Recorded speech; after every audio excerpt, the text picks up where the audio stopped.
Right now it's 6. Motel guests scramble at the sound of gunshots. I heard about 3 people run down the hall screaming, "We have to get out." After an officer knocks on the door of a room full of people. I heard about 6 or 7 loud bangs go off. Tonight, a man is dead and an officer is injured after the exchange of gunfire at a local motel. Thanks for joining us. I'm Mike Dardis. And I'm Cherie Palello. A shootout at a local motel leaves 1 man dead. Now, right now, investigators remain on the scene at the Super 8 in Florence, Kentucky, trying to piece together what exactly led up to the gunfire today. We have team coverage tonight. WLWT News 5's John London has reaction from officers, but we begin with Emily Wood, live at the scene with how it started. Emily.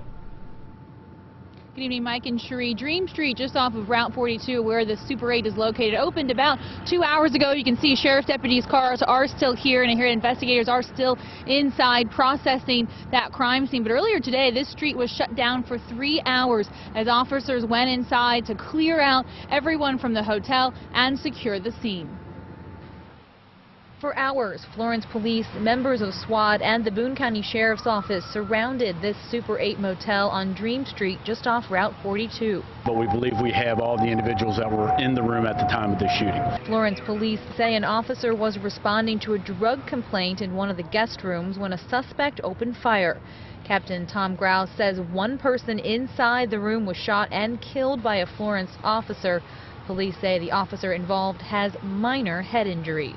You know, it's hard to tell. He had an injury to his head, and I'm not sure if that came from being shot or when he was getting out of the way of getting shot at, probably. One of the two. I was at the end of this hallway. Super 8 guest Jared Ely heard several loud bangs and immediately left his room to see what happened. I heard about 3 people run down the hall screaming, "We have to get out. We got to go outside. You know, we need to leave." At that point, I realized that something serious is going on. Heavily armed officers secured a perimeter around the motel as SWAT went room by room to search for people still inside. Slowly, guests were able to leave, many of them young children and babies.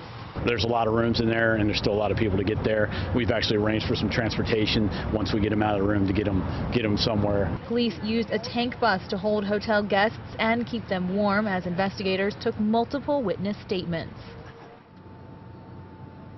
And tonight, the American Red Cross is helping those dozens of hotel guests that are displaced from this situation. And Florence police have yet to release the name of that suspect that was shot and killed, as well as the names of everyone else in that hotel room. Reporting live tonight from Florence, Emily Wood, WLWT News 5. All right, Emily, thank you. Now, the wounded officer is home with his family tonight. But, you know, for a while today, there was uncertainty about the extent of his injury. WLWT News 5's John London was at the emergency room today. His family, friends, and, of course, fellow officers waited for word. He continues our team coverage tonight. John?